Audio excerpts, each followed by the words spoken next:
BPSC के इस लोकोक्ति वाली निबंध सीरीज में आप सभी लोगों का फिर से स्वागत है।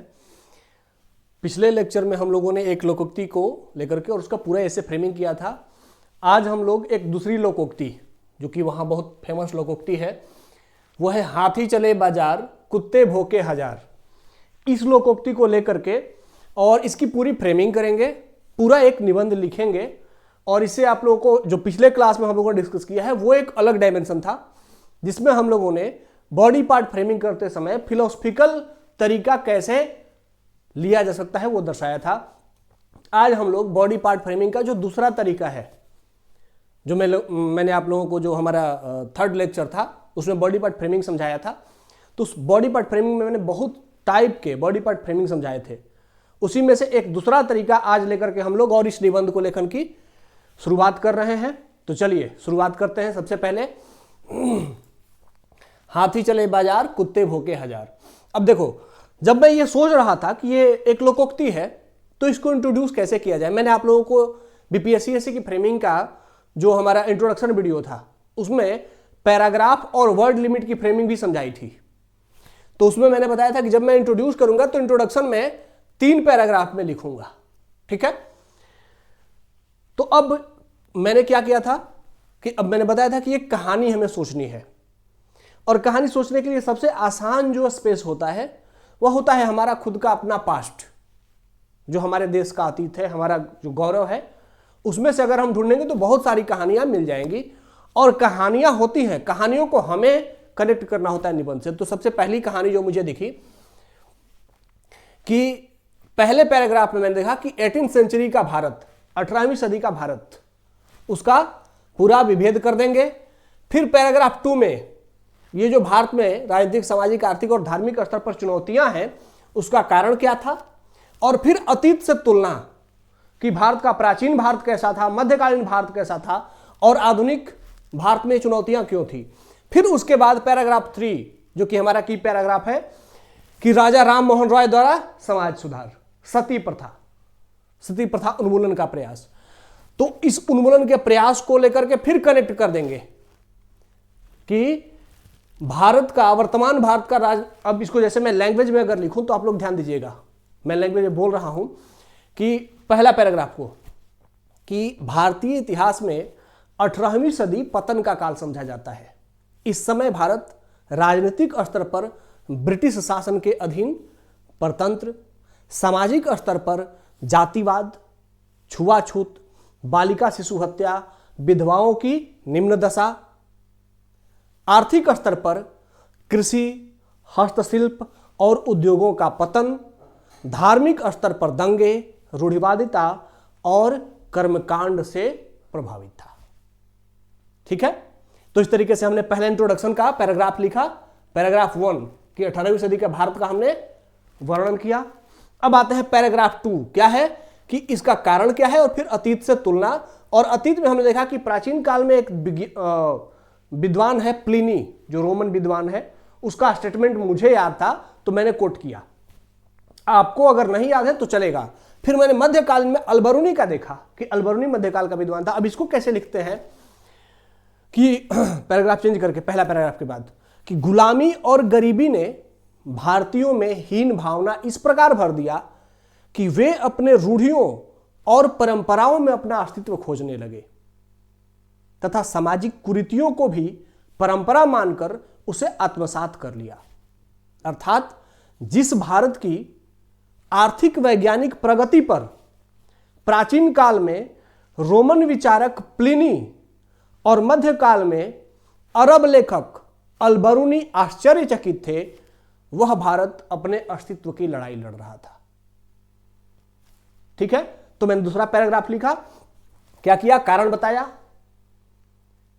कि भारतीयों ने क्यों ऐसा 18वीं सदी का पतन का काल क्यों है, क्योंकि भारतीय गुलाम है, गरीबी है, तो हीन भावनाएं आ गई है और इस हीन भावना से अपने को थोड़ा बेटर दिखाने के लिए अपने अतीत से अपना अस्तित्व खोज रहे हैं।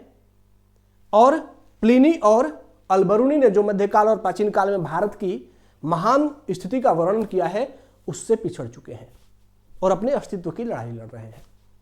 उसके बाद आते हैं थर्ड पैराग्राफ पे, राजा राम मोहन राय का समाज सुधार। पैराग्राफ चेंज करके, इस पतन और परतंत्रता के दौर में राजा राम मोहन रॉय ने भारतीय समाज सुधार का बीड़ा उठाया। हालांकि उनके घर में ही उनका विरोध प्रारंभ हुआ और उनकी माता ने उन्हें घर से निकाल दिया। समाज के ठेकेदारों ने उन पर गालियों और अपमान के पत्थर बरसाए, लेकिन अपने धुन के पक्के राजा राम मोहन राय इन्होंने उपनिषदों के अपने अध्ययन और अकाट्य तर्क द्वारा विरोधियों का न सिर्फ मुंह बंद कर दिया, बल्कि सरकार को भी अपने मुहिम में साथ देने के लिए बाध्य किया।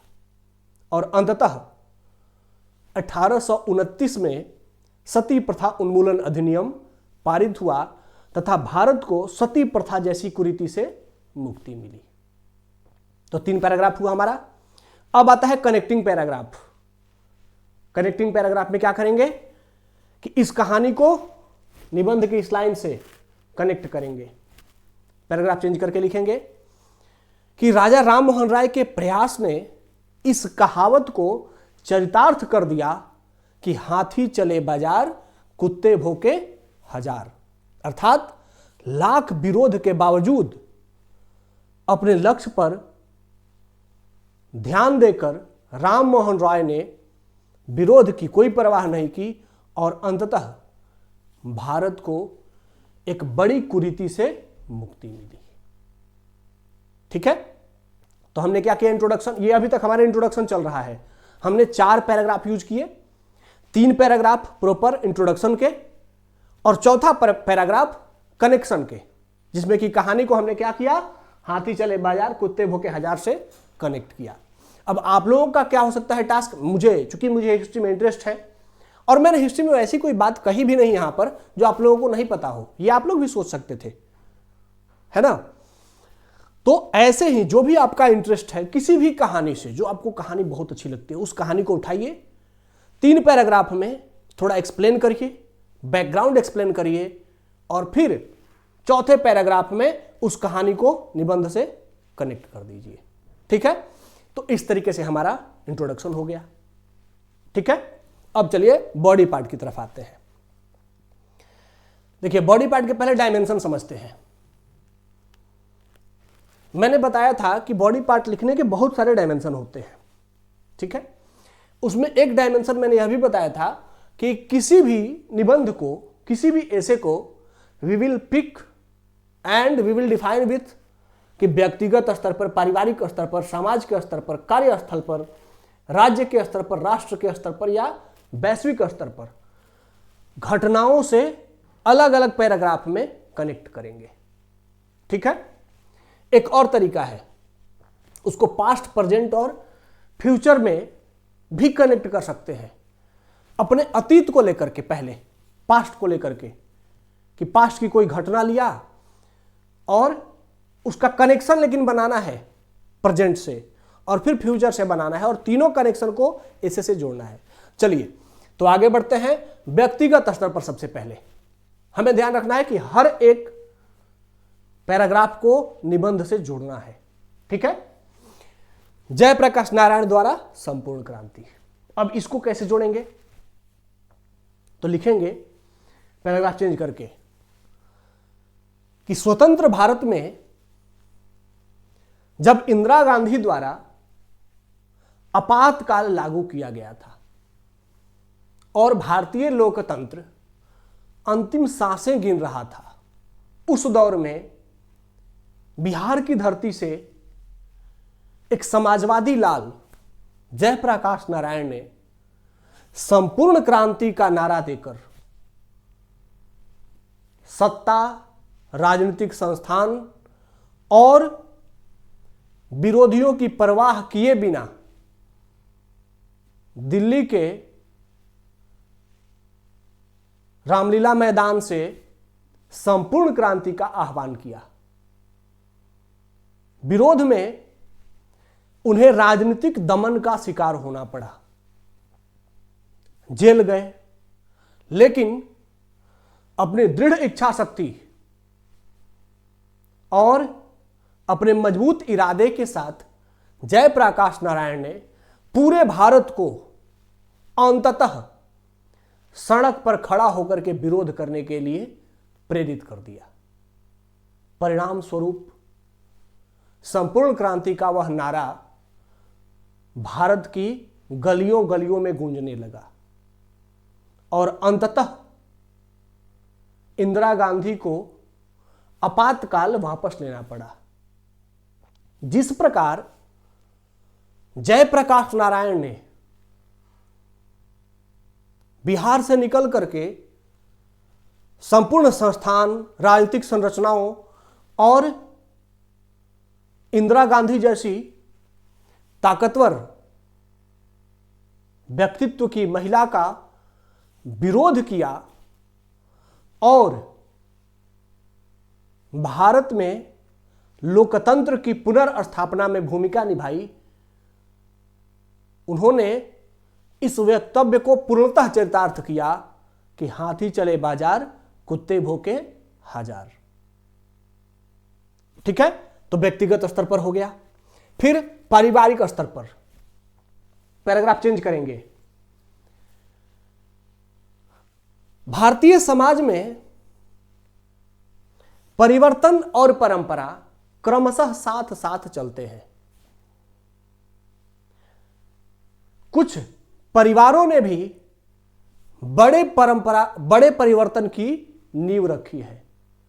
उसी में से एक ज्योतिबा फूले और सावित्रीबाई फूले द्वारा बालिका शिक्षा के लिए उस समय प्रयास किया गया जब भारत रूढ़ियों और नकारात्मकता की चरम स्थिति से प्रभावित था। बालिका शिक्षा मात्र चर्चा करना भी उस समय अपराध समझा जाता था। उस समय इन दोनों पति पत्नी ने लैंगिक न्याय और सामाजिक न्याय की अवधारणा को साकार करने के लिए बालिकाओं के शिक्षा की व्यवस्था की। सामाजिक स्तर पर बहिष्करण का दौर झेला, रूढ़िवादियों द्वारा अपमान झेला, लेकिन अपने लक्ष्य से पीछे नहीं हटे और भारत में लैंगिक न्याय, सामाजिक न्याय की अवधारणा के प्रतिमूर्ति बने। इस प्रकार इन दोनों पति पत्नी ने भी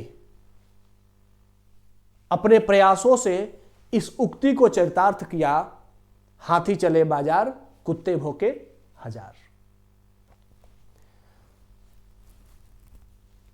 तो इस तरीके से व्यक्तिगत और पारिवारिक स्तर पर हो गया। अब आगे बढ़ते हैं, अगला स्तर कौन सा है? सामाजिक स्तर पर। अब यहां पर पैराग्राफ चेंज करेंगे और लिखेंगे कि अब तक हमने व्यक्तिगत और पारिवारिक प्रयासों से समाज में परिवर्तन और उसके प्रभावों को देखा। आइए अब समाज द्वारा स्वयं किए गए प्रयासों के परिणाम और उसके दीर्घकालीन प्रभाव का अध्ययन करते हैं। जब भी भारत में पर्यावरण संरक्षण, पशु प्रेम और मानवता की चर्चा होगी, राजस्थान की बिश्नोई समाज और उत्तराखंड के चिपको आंदोलन की चर्चा अवश्य होगी। राजस्थान की बिश्नोई समाज की महिलाओं ने जंगली जानवरों को अपने स्तन का दूध पिला करके और उन्हें अपने पुत्र की भांति पाला। यह उदाहरण दर्शाता है कि मनुष्य जब अपने मानवता के चरम पर होता है तो वह प्राणियों में भेद करना भूल जाता है और उसके लिए संपूर्ण प्राणी जीवन अमूल्य हो जाता है। इस प्रकार राजस्थान की बिश्नोई समाज ने भारत के वसुधैव कुटुंबकम और सभी जीवों के लिए उचित, सार्थक और वास्तविक भागीदारी सुनिश्चित करके भारत का सर गौरव से ऊंचा कर दिया। इन्हीं के जैसा गंगा देवी ने चिपको आंदोलन के माध्यम से, गंगा देवी और उनके साथ हजारों महिलाओं ने अपना बलिदान दिया, लेकिन वृक्षों को कटने से अंततः रोक दिया। उनका बलिदान मात्र जीव नहीं बल्कि वृक्ष और वनस्पति के प्रति मानवीय जिम्मेदारी, मानवीय भावना और अदम्य साहस का सर्वकालिक श्रेष्ठ उदाहरण है। इस प्रकार चिपको आंदोलन ने भी पूरे विश्व के सामने यह उदाहरण स्थापित किया कि चाहे चुनौती कितनी भी बड़ी हो, अगर व्यक्ति आत्मबल के साथ खड़ा होता है तो यह उक्ति चरितार्थ हो जाती है कि कुत्ते भौंके हजार, हाथी चले बाजार। ठीक है, तो हमने इस तरीके से सामाजिक वाला एग्जाम्पल डिस्कस किया। फिर उसके बाद आता है कार्यस्थल पर, तो पैराग्राफ चेंज करेंगे, फिर लिखेंगे कि समाज के एक इकाई के रूप में कार्यस्थल पर यौन उत्पीड़न की घटनाएं भारत में आए दिन समाचार पत्रों और टेलीविजन चैनलों की सुर्खियां बनी होती हैं। कभी राजस्थान, कभी बंगाल, कभी तमिलनाडु, कभी कश्मीर, कभी नागालैंड, मणिपुर, हर जगह हमें यौन उत्पीड़न की घटनाएं सुनने को मिलती हैं। यह कैसा भारत है जो अपनी महिलाओं को लैंगिक न्याय उपलब्ध या सुनिश्चित नहीं कर पाता है। लेकिन इसका एकमात्र स्याह पक्ष ही नहीं है, बल्कि भारत ने इस दिशा में कुछ प्रगति भी की है। और इसी संदर्भ में सरकार द्वारा यौन उत्पीड़न अधिनियम और माननीय उच्चतम न्यायालय द्वारा विशाखा गाइडलाइन के माध्यम से कार्यस्थल पर यौन उत्पीड़न को रोककर पुरुषवादी सत्ता, पितृसत्तात्मक वर्चस्व के विरुद्ध महिलाओं को भी आत्मगौरव और प्रतिष्ठा से कार्यस्थल पर समानतापूर्वक और सम्मान के साथ जीने का अवसर उपलब्ध कराया है। महिलाओं को प्राप्त इस अवसर ने रूढ़ियों को पीछे छोड़ते हुए इस उक्ति को चरितार्थ किया है, हाथी चले बाजार, कुत्ते भौंके हजार। ठीक है, उसके बाद अगला, अब देखो फ्रेम में है, सब सारा फ्रेम में चल रहा है, सामाजिक कार्यस्थल, उसके बाद राज्य, तब राष्ट्र, तब वैश्विक स्तर पर। राज्य के स्तर पर पैराग्राफ चेंज किया, उसके बाद बिहार की चर्चा। भारत के अतीत का सिरमौर भगवान बुद्ध और महावीर की तपस्थली, माता सीता का जन्मस्थली, मिथिला के रूप में ज्ञान केंद्र, पाटलिपुत्रा के रूप में प्राचीन राजनीतिक गौरव और बोध गया के रूप में ज्ञान प्राप्ति का स्थल होने के बावजूद आज बिहार बाढ़ और सूखे जैसी प्राकृतिक आपदा, राजनीतिक निष्क्रियता और अवसरों की सीमितता के कारण भारत के सबसे पिछड़े राज्यों में एक बना हुआ है। तथापि बिहार के युवाओं ने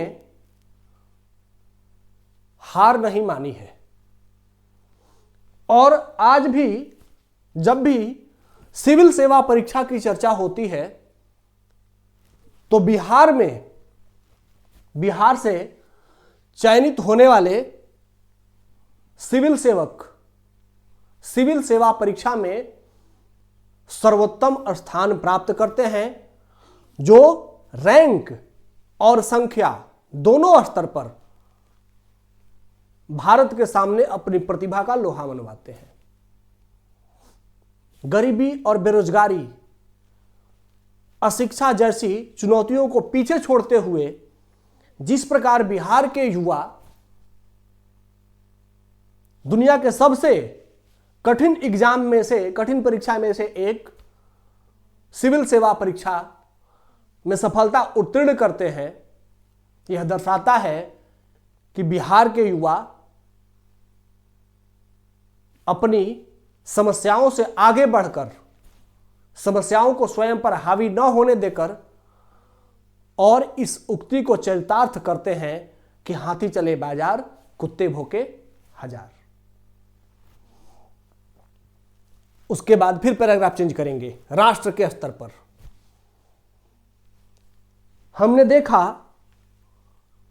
कि अनेक चुनौतियों के बावजूद बिहार का युवा अपने सफलता का कीर्तिमान स्थापित कर रहा है, लेकिन यह सफलता सिर्फ बिहार के युवाओं तक सीमित नहीं है, बल्कि दक्षिण एशिया के सभी देशों में से, जहां भारत को छोड़ करके शेष सभी देशों में लोकतंत्र लगभग समाप्त हो चुका है, अराजकता, अव्यवस्था, आतंकवाद और बर्बरता व्याप्त है, चुनौती बनी हुई है। चाहे वह अफगानिस्तान में तालिबान शासन हो, पाकिस्तान में आतंकवाद हो, या बांग्लादेश में हालिया सत्ता परिवर्तन हो, श्रीलंका में आर्थिक आपातकाल हो, या मालदीव में चुनौतियां हो, चीनी वर्चस्व हो, यह दर्शाता है कि दक्षिण एशिया अपने सबसे कठिन दौर से गुजर रहा है। लेकिन इस कठिनाई के दौर में भी भारत ने राजनीतिक स्तर पर अपने लोकतंत्र की जो अनवरत यात्रा, उसकी प्रगति और उसकी अस्थायित्वता को सुनिश्चित किया है, यह दर्शाता है कि दुनिया का सबसे विशाल लोकतंत्र होकर के भी कठिन चुनौती वाले भौगोलिक अवस्थिति के बावजूद और अव्यवस्थित पड़ोसियों के मध्य रह करके भी भारत ने वैश्विक संस्थाओं को या पूरे विश्व को राजनीति का एक महत्वपूर्ण अध्याय सिखाया है। भारत की सफलता सिर्फ राजनीतिक नहीं बल्कि आर्थिक स्तर पर भी अनुकरणीय है।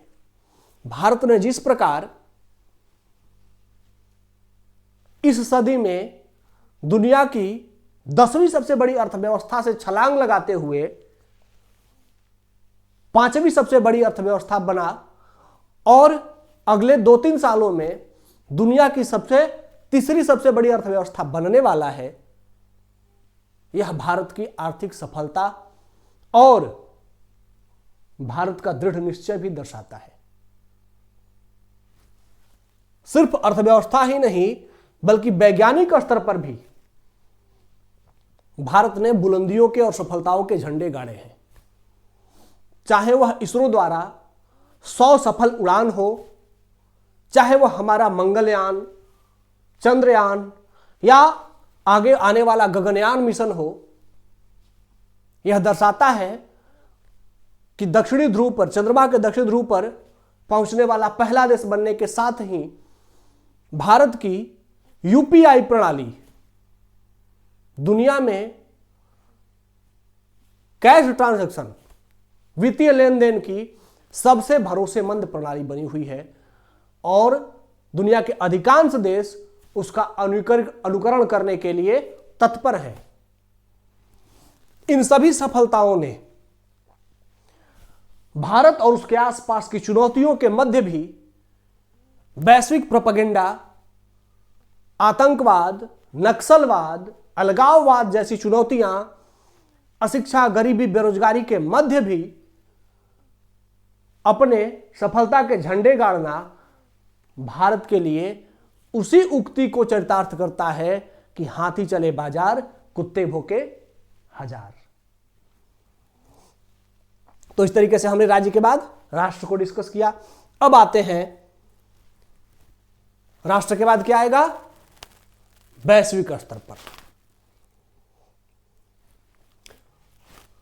वैश्विक स्तर पर पैराग्राफ चेंज करेंगे और फिर लिखेंगे भारत की सफलता या भारत की राजनीतिक, आर्थिक और वैज्ञानिक सफलता सिर्फ भारतीयों के लिए नहीं है, बल्कि भारत ने ग्लोबल साउथ को अपनी आवाज दी है। चाहे वह G20 के सम्मेलन में अफ्रीकी राष्ट्र को या अफ्रीकी समूह को G20 का दर्जा दिलवाना हो या वैश्विक संस्थाओं में गरीब देशों का आवाज बनना हो, भारत ने बढ़ चढ़ करके यह भूमिका निभाई है। आज भारत के विदेश मंत्री एस जयशंकर अंतर्राष्ट्रीय मंचों पर यूरोपीय देशों के बीच जाकर उनकी आलोचना करने से पीछे नहीं हटते। यह भारत की बढ़ती शक्ति और वर्चस्व को दिखाता है।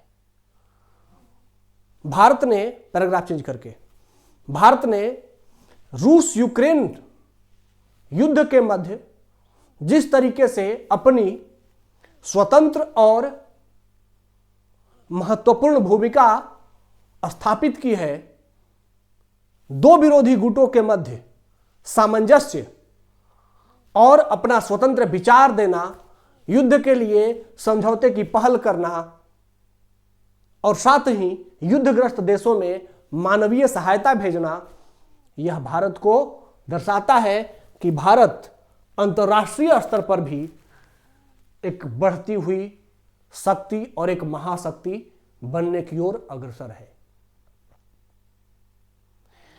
तो इस तरीके से हमने एक पूरा डायमेंशन डिस्कस किया, व्यक्तिगत स्तर पर, पारिवारिक स्तर पर, सामाजिक स्तर पर, कार्यस्थल पर, राज्य के स्तर पर, राष्ट्र के स्तर पर और अंतर्राष्ट्रीय स्तर पर। तो यह हो गया बॉडी पार्ट फ्रेमिंग। अब आते हैं निष्कर्ष की ओर।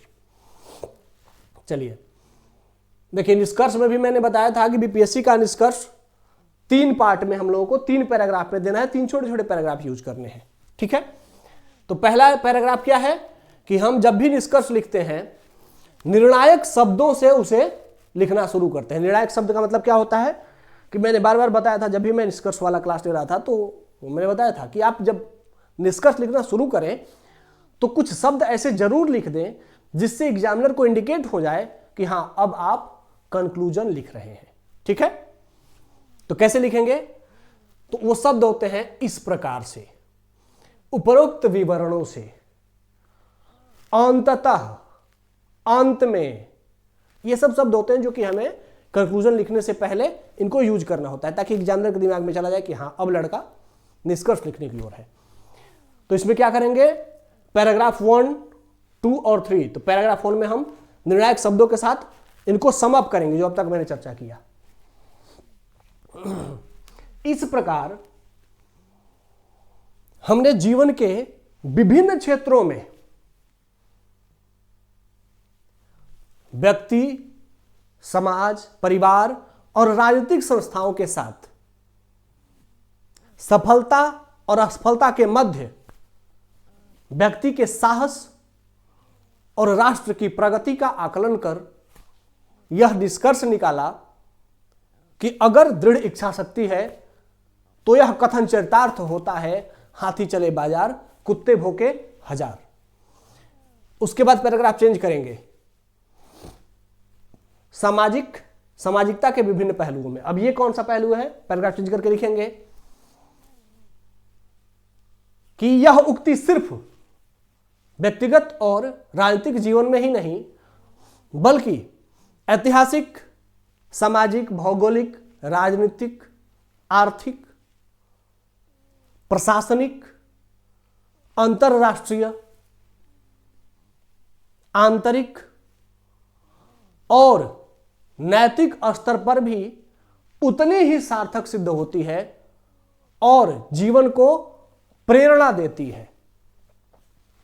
पैराग्राफ चेंज करके फिर लिखेंगे, अंततः कहा जा सकता है कि किसी भी नवीन परिवर्तन का विरोध होता है, लेकिन परिवर्तन के धुन के पक्के व्यक्ति और समाज तथा राष्ट्र द्वारा सारी समस्याओं और चुनौतियों का लड़ते हुए सामना कर अपने लक्ष्य की सार्थकता को सिद्ध करना, यही व्यक्ति, समाज, परिवार, राष्ट्र और अंतर्राष्ट्रीय संस्थाओं का अंतिम निष्कर्ष, अंतिम ध्येय होना चाहिए। इसी संदर्भ में गांधी जी कहते हैं कि अपने घरों के दरवाजों को बंद रखो लेकिन अपने खिड़कियों को खोल दो ताकि बाहर की स्वच्छ हवा अर्थात दूसरों के विचार भी तुम्हारे जीवन में आकर के तुम्हें सकारात्मक रूप से प्रभावित कर सके। इंड।